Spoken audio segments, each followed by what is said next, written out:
नमस्कार. चौथी पासवर कोतवाल भरती आहे. या कोतवाल भरतीची संपूर्ण पात्रता त्यासोबत नवीन सिलेबस काय आहे कोतवाल भरतीच संपूर्ण डिटेल माहिती पाहूया. त्यामुळे शेवट पण हा व्हिडिओ बघा. फक्त चौथी पासवर तुम्हाला कोतवाल व्हायचं असेल तर नवीन जो काय कोतवाल भरतीचा सिलेबस आहे तो संपूर्ण पहा. तुमची पात्रता आणि त्यासोबत आपले बॅच सुरू झालेले प्ले स्टोअरला श्री अकॅडमी टाका, हा लोगो दिसेल, ऍप डाउनलोड करून घ्या. ठीक आहे, चला.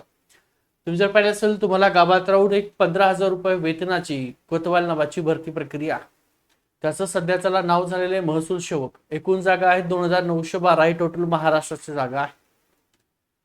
सुरक्षित पगार आहे 15,000 रुपये. पात्रता फक्त चौथी पास असेल. ज्यांची चौथी पास पेक्षा जास्त कितीही शिक्षण चालू, चौथी पास, 7वी पास, 10वी पास, 12वी पास, ग्रॅज्युएशन, पदव्युत्तर पदवी सगळं चालतं.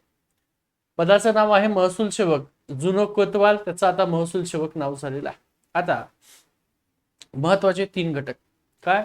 एक पायाभूत कौशल्य, मराठी भाषा असेल, गणित असेल, बुद्धिमापन चाचणी असेल, तुम्हाला प्रश्न, सामान्य ज्ञान, महाराष्ट्र असेल, भारत असेल, चालू घडामोडी याच्या रिलेटेड, आणि प्रशासकीय ज्ञान, महसूल प्रशासन आणि जिल्हा विशेष एवढं बॅच मध्ये शिकवलं जाणार. आणि हा तुमचा महत्वाचा सिलेबस आहे. लक्षात ठेवा, बॅच आहे 28 ऑगस्ट रक्षाबंधनानिमित्त बॅचवर त्या ठिकाणी 50% ऑफ आहे. 499 रुपयामध्ये बॅच आहे. ती 499. त्याच्यामध्ये तुम्हाला संपूर्ण हा सिलेबस पायाभूत तुमचा कौशल्य, सामान्य ज्ञान आणि प्रशासकीय ज्ञान एवढं शिकवलं जाणार आहे. आणि मागचे झालेले कोतवाल भरतीचे सर्व पेपर सोडून दिले जाणार आहेत. त्यासोबत या बाहेरचे सहसा तुम्हाला कोतवाल भरतीला प्रश्न विचारले जाणार नाहीत. 50 क्वेश्चन असतात 100 मार्कासाठी. आता हा जो सिलेबस आहे त्या सिलेबसमध्ये मराठी व्याकरण पाहिलं असेल तर साधारणतः व्याकरणाचे जे काही नियम आहेत संपूर्ण तुमचं व्याकरण थोडक्यामध्ये तुम्हाला प्रश्न विचारतात. जास्तीत जास्त भर या इकडच्या असतो. शब्दसंग्रह याच्यावर जास्त तुमचा भर असतो आणि ते डिटेलमध्ये आपण घेणार आहोत. त्यानंतर पुढे जर पाहिलं असेल तुम्ही गणित आणि बुद्धिमत्ता ह्या दोन्ही प्रकारावरती तुम्हाला क्वेश्चन विचारतात.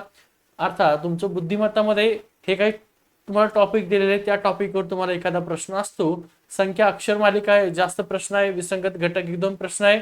साम्य भिन्नता ओळखा, कोडिंग डिकोडिंग वर क्वेश्चन तुम्हाला विचारतात. दिशा अंतर, नातेसंबंध, घड्याळ, दिनदर्शिका, आकृत्यावरील प्रश्न, व्हेन आकृत्या आणि सांकेतिक भाषा एवढा जो घटक आहे या घटकावर तुम्हाला बुद्धिमत्तेवर क्वेश्चन विचारतात. आता अंकगणितचा जो भाग आहे ज्याला मॅथ म्हणतो आपण, त्यात संख्या पद्धती, बेसिक, अपूर्णांक, दशांक, बेसिक, लसावी, मसावी तुमची बेसिक, टक्केवारी याच्यावर जास्त क्वेश्चन आहेत. नफा तोट्यावर आणि सरासरी हे जे 3 घटक आहेत त्या घटकावर तुम्हाला जास्त क्वेश्चन विचारतात. त्यानंतर गुणोत्तर प्रमाण, साधे व्याज, काळकाम वेग, क्षेत्रफळ आणि परिमिती. टोटल प्रश्न किती असतात तर सगळे तुमचे कोतवाल भरतीला 50 प्रश्न विचारतात. एक प्रश्न 2 मार्काला 100 गुण असतात. हे सगळं तुम्हाला डिटेल मध्ये सांगतो. पुढे जर पाहिलं असेल तर सामान्य ज्ञान, या सामान्य ज्ञान घटकावर तुम्ही पाहिलं असेल तर जास्तीत जास्त प्रश्न तुम्हाला महाराष्ट्र विषयक प्रश्न विचारतात. त्यानंतर भूगोल विचारलं, महाराष्ट्राचा भूगोल. मग महाराष्ट्राच्या भूगोलामध्ये नद्या असतील, धरण असेल, पर्वत असेल, किल्ले असतील, त्यातल्या समाजसुधारक रिलेटेड महाराष्ट्राची माहिती तुम्हाला विचारतं. महाराष्ट्र उद्योग असेल, खनिज असेल, आणि परत सामान्यांमध्ये राज्यव्यवस्था म्हणजे आपण ज्याला पॉलिटी म्हणतो, ज्याला भारतीय राज्यघटना म्हणतात, याच्यावरती तुम्हाला प्रश्न विचारले जातात. मूलभूत हक्क आहे, मार्गदर्शक तत्व आहेत, मूलभूत कर्तव्य आहेत, कुठली घटना दुरुस्ती झालेली आहे, मग राष्ट्रपतीचं कलम किती आहे, राज्यपालाचं कलम किती आहे, या संदर्भामध्ये तुम्हाला क्वेश्चन विचारले जातात. आणि चालू घडामोडीचा जो भाग आहे या चालू घडामोडीचा जास्तीत जास्त भाग हा महाराष्ट्र रिलेटेड तुम्हाला क्वेश्चन विचारतात. त्याच्यामध्ये मग क्रीडा, आता झाल्या क्रीडा घडामोडी असतील, क्रीडा रिलेटेड जे काही पुरस्कार असतील, नियुक्त्या नवीन झालेल्या, नवीन शासन निर्णय असेल, नवीन नियुक्ती झाली असेल त्यावर तुम्हाला क्वेश्चन विचारतात. विज्ञान आणि तंत्रज्ञान संदर्भामध्ये तुम्हाला महत्वाच्या घटना राष्ट्रीय असतील, आंतरराष्ट्रीय त्यावर क्वेश्चन आहेत. अर्थव्यवस्थे रिलेटेड सध्याच्या रनिंग मध्ये जे काही क्वेश्चन आहेत आणि महत्वाचे काही दिनविशेष आहेत त्यावर एकंदरीत हा प्रश्न विचारतात. आता महसूल यंत्रणेची रचना आणि तुमचे स्थान यावर तुम्हाला नेमकं काय, तुम्ही समजा इथं आहात, हे तुमचं पद आहे, तुम्ही जॉईन झाल्यानंतर इथं आहे, ठीक आहे, तुमचं प्रमोशन तलाठी म्हणून होते. तसंही तुम्हाला कोतवालला 20% जागा ह्या तलाठीला पदोन्नतीसाठी किंवा एक्झाम थ्रू राखीव असतात. कोतवाल, बघ तलाठी, मंडळ अधिकारी, नायब तहसीलदार, तहसीलदार आणि शिक्षण अधिकारी या प्रकारचे, जिल्हाधिकारी या प्रकारची तुमची ही काय आहे तर महसूलची रचना आहे, यंत्रणा आहे ग्राम महसूलची. आता कोतवालाचे कर्तव्य आणि जबाबदाऱ्या यावरती तुम्हाला प्रश्न विचारले जातात. हा भाग महत्वाचा आहे. यावर तुम्ही जर पाहिलं तर इतर भरती प्रक्रियेला मागचे पेपर जर पाहिले असेल तर कोतवालावर प्रश्न आहे. त्याच्यामध्ये 7 भर असेल, 8 उत्तर असेल, फेरफार नोंद असेल, फेरफार नोंद, जमिनीचे प्रकार आहेत, नैसर्गिक आपत्ती आणि पंचनामा, अतिक्रमण, पीक पाहणी आणि जमीन मोजणी या संदर्भात सुद्धा तुम्हाला कोतवालची कर्तव्य आणि जबाबदाऱ्या काही प्रश्न विचारतात. आता जिल्हाविषयक ज्ञानावरती तुम्हाला नेमके प्रश्न काय विचारतात, तुमच्या स्वतःचा जो काय अभ्यास आहे, जिल्हा आहे, ज्या जिल्ह्यामध्ये तुम्ही फॉर्म भरणार, समजा तुम्ही छत्रपती संभाजीनगरमध्ये जिल्ह्याच्या आणि तुम्हाला तिथं फॉर्म भरायचा, तुमच्या जिल्ह्या रिलेटेड माहिती तुम्हाला त्या ठिकाणी विचारले जाते संपूर्ण. म्हणजे एकंदरीत जिल्ह्याची निर्मिती कधी झालेली आहे, समजा जालना जिल्ह्याची तुम्ही असता जालना जिल्ह्यात, जालना जिल्ह्याची निर्मिती कधी झालेली आहे, मग त्या जिल्ह्याचं एकूण क्षेत्रफळ किती आहे, त्या जिल्ह्यामध्ये एकूण तालुके किती आहेत, लोकसंख्या किती आहेत, त्या जिल्ह्यामध्ये महत्वाचे धरणे असतील, नद्या असतील तर त्या संदर्भात तुम्हाला क्वेश्चन विचारले जातात.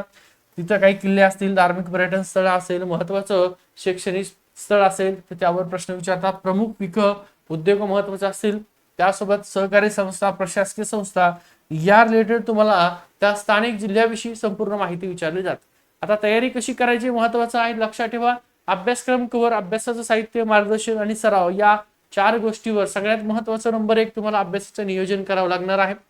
सर्वात अगोदर तुम्हाला कोतवाल भरतीचा अभ्यास करण्यासाठी जो काही महत्वाचा घटक आहे तो म्हणजे गणित. अनेक जास्त खूप पेपर जर पाहिले असेल तर या घटकावरती तुम्हाला जास्त क्वेश्चन विचारतात, तो घटक तुम्हाला व्यवस्थित करणं गरजेचं आहे. त्यानुसार तुम्हाला विषयानुरूप जे काही पीडीएफ आहे ते पीडीएफ आपण देणार आहे. त्यासोबत आपली बॅच सुरू झालेली आहे, संपूर्ण रेकॉर्डेड स्वरूपाची तुमची बॅच असणार आहे. फक्त 28 ऑगस्ट पर्यंत म्हणजे रक्षाबंधनानिमित्त 499 फीस आहे. त्यामुळे बॅच अजून जॉईन नसेल केली तर आजच बॅच जॉईन करा. बॅच जॉईन करायचं असेल तर नेमकं तुम्हाला काय करायचं लक्षात ठेवा. प्ले स्टोरवर जायचं, श्री अकॅडमी टाकायचं, असा लोगो दिसेल, ऍप डाउनलोड करून घ्या किंवा आपला नंबर दिलाय, हा जो नंबर आहे या नंबरला तुम्ही संपर्क करा. 9552629563 गोविंदवल सर नावाने किंवा श्री अकॅडमी नावाने हा नंबर सेव्ह करा. व्हॉट्सअपला हाय करा, तुम्हाला आपल्या श्री अकॅडमीची लिंक पाठवतो, ऍप डाउनलोड करून घ्या. ऍप डाउनलोड केल्याच्या नंतर तुम्हाला त्या ठिकाणी कोतवाल भरती किंवा महसूल सेवक भरती असं बॅनर दिसेल, तिथं जाऊन फीस पे करून द्या. 499 बॅच सुरू होऊन जाईल. त्यातले बेसिक जे काही व्हिडिओ आहेत गणिताचे सगळे डिटेलमध्ये बघून घ्या. त्याच्यानंतर चालू घडामोडी असतील, सामान्य असेल, सगळं 1 बाय 1 घेणार आहे. त्यासोबत कोतवाल भरतीचे मागचे झालेले प्रश्न ते सुद्धा तुम्हाला सोडवून दिले जाणार आहेत. तर अजून बॅच जॉईन नसेल केली तर आजच बॅच जॉईन करून घ्या. बॅच मध्ये तुम्हाला संपूर्ण रेकॉर्डेड व्हिडिओ असतील, पीडीएफ स्वरूपात लेक्चर झालं त्याच्या बाजूला संपूर्ण पीडीएफ असेल. ठीक आहे. फीस किती आहे तर 50% सूट आहे, 499 फीस आहे. फक्त रक्षाबंधन निमित्त ऑफर आहे. आजच बॅच जॉईन करा. तुम्हाला त्या ठिकाणी बॅच जॉईन करायचा आपला नंबर दिलेला आहे, त्या नंबरला संपर्क करा किंवा प्ले स्टोरला जा, श्री अकॅडमी टाका, हा लोगो दिसेल, ऍप डाउनलोड करून घ्या किंवा हा तुम्हाला नंबर दिलाय या नंबरला तुम्ही काय करा, व्हॉट्सअप करा. ठीक आहे. 9552629563 955262 आणि तुम्हाला जो सिलेबस दिलाय तो सिलेबस व्यवस्थित सर्वांनी बघून घ्या. हा तुमचा सिलेबस आहे. ठीक आहे. काही प्रश्न असतील तर तुम्ही व्हॉट्सअपला आपल्याला विचारू शकता. नंबर ऑलरेडी तुम्हाला दिलेला आहे, त्या नंबरला तुम्ही व्हॉट्सअप सुद्धा करू शकता. सर हा जो नंबर आहे, तुमचे काय प्रश्न असतील, कोण भरू शकतं, सर मी फॉर्म भरू शकतो का, माझी 7वी पास आहे, माझी 10वी पास आहे, माझं 12वी झालंय, ग्रॅज्युएशन झालंय. तर लक्षात ठेवा, फक्त 7वीच्या पास कितीही एज्युकेशन असेल तुमचं तुम्ही फॉर्म भरू शकता. वय वर्ष तुमचं 18 वर्षे ते 40च्या मधात असेल, फॉर्म भरू शकता. नवीन तुम्हाला दिलेला जो काही सिलेबस आहे हा तुमचा संपूर्ण नवीन सिलेबस आहे. त्यामुळे या स्लॅबवर तुम्हाला क्वेश्चन विचारले जातील. ठीक आहे. परीक्षा कोण घेणार आहे, TCS, IBPS, MPC घेणार नाही. जिल्हा निवड समिती असते ते तुमची एक्झाम घेणार आहे.